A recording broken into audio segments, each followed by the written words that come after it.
हा आजार पुढे गेला, तुम्ही 3, 4, 6 महिन्यांनी आमच्याकडे आला की आता बाळाच्या डोळ्यात पांढऱ्या जाळी दिसतेत, बाळाला दिसत नाहीये, तर आपण याला काहीही करू शकत नाही. नमस्कार, मी डॉक्टर सौरभ पटवर्धन, नंदादीप नेत्रालय. आज या व्हिडिओमध्ये आपण एका अशा आजाराविषयी बोलणार आहोत ज्याचं नाव आहे आरोपी. आता हे मराठीतल्या आरोपी पासून वेगळं आहे अर्थातच.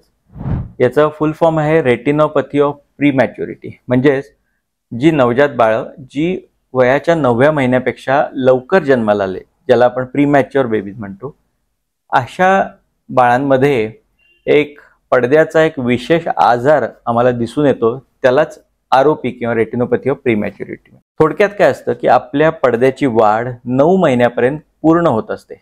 म्हणजे डोळ्याच्या नसेपासून बाहेरच्या पडद्याच्या भागापर्यंत रक्तवाहिन्या या पोचत असतात. परंतु ज्यावेळी बाळाचा जन्म 9 महिन्याच्या आत होतो, फॉर एक्झाम्पल 8व्या महिन्यात बाळाचा जन्म झाला, अशा वेळी काय होतं की ही वाढ, रक्तवाहिन्यांची वाढ एका पर्टिक्युलर स्टेजपर्यंत पोहोचलेली असते आणि त्यानंतर त्या बाळाचा जन्म होतो. बाळ जन्माला आल्यानंतर पहिल्या काही कालावधीमध्ये तुम्हाला माहिती आहे की प्रीमॅच्युअर बेबीजना आपल्याला ICU मध्ये ठेवावं लागतं, त्यांच्यावर लक्ष ठेवावं लागतं. बऱ्याचदा त्यांना ऑक्सिजन देण्याची गरज असते.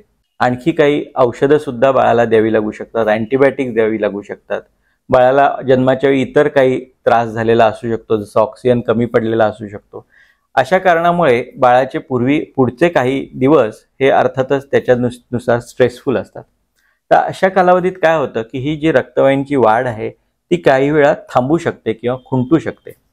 यालाच रेटिनोपॅथी ऑफ प्रीमॅच्युरिटी म्हणतात. मग आता झालेलं काय असतं की डोळ्यामध्ये दिसण्याचा जो मधला भाग आहे तो कदाचित बनलेला असतो, परंतु बाहेरचा पडद्याचा भाग आता बनलेला नसतो. आणि अशा वेळी आम्हाला लक्ष ठेवावं लागतं की हा पुढचा भाग बनतोय की नाही. हा पुढचा भाग जर बनत नसेल तर अशा डोळ्यांमध्ये जाळ्या तयार होऊ शकतात आणि हा पडदा पूर्ण सरकू शकतो आणि त्यामुळे या बाळाला कायमचं अंधत्व होऊ शकतं. आणि एकदा हा पडदा पूर्ण सरकला तर त्याच्यासाठी ऑपरेशन्स करण्याचा सुद्धा फारसा काही फायदा होत नाही. त्यामुळे ते या स्टेजमध्ये प्रिव्हेंट करणं हे फार महत्त्वाचं आहे. आणि त्यासाठीच तुमचे जे पिडियाट्रिशियन आहेत किंवा लहान मुलांचे स्पेशालिस्ट आहेत ते तुम्हाला नक्की अशा वेळी सांगतील की तुमच्या बाळाचा जन्म 9 महिन्याच्या आत झालेला आहे आणि त्यामुळे पहिल्या 30 दिवसातच त्याच्या पडद्याची तपासणी करणं हे अत्यंत महत्त्वाचं आहे. हा आजार वरनं दिसून अजिबात कळत नाही. म्हणजे तुम्ही म्हणाल डोळे तर व्यवस्थित दिसतात बाळाचे, तर याला वरनं दिसून आपल्याला हा आजार ओळखता येत नाही. आम्हाला डोळ्यामध्ये बाहुली मोठी करायची औषध घालून डोळ्याचा पडदा चेक करावा लागतो. काही वेळा आम्ही इंडायरेक्ट ऑफ्थॅल्मोस्कोपी नावाच्या एका मशीननं किंवा इक्विपमेंटनं हे पाहतो. काही वेळाला आम्ही कॅमेरे वापरतो हा पडदा बघण्यासाठी. आणि त्यामध्ये जर आम्हाला हा आजार अशा स्थितीत आढळला ज्यावेळी त्याला ट्रीटमेंटची गरज आहे तर त्यावेळी आम्हाला त्याला ट्रीटमेंट द्यावी लागते.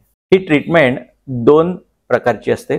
एक असतं आम्ही त्या डोळ्याचं पडद्याचं लेझर ट्रीटमेंट करतो, जेणेकरून ज्या भागात हा रक्त पोचत नाहीये त्या भागाला आम्ही लेझरचा शेक देऊन तो वाढ थांबवू शकतो. पडदा सरकवण्यापासून, त्याचा पुढे जाण्यापासून आजार थांबवू शकतो.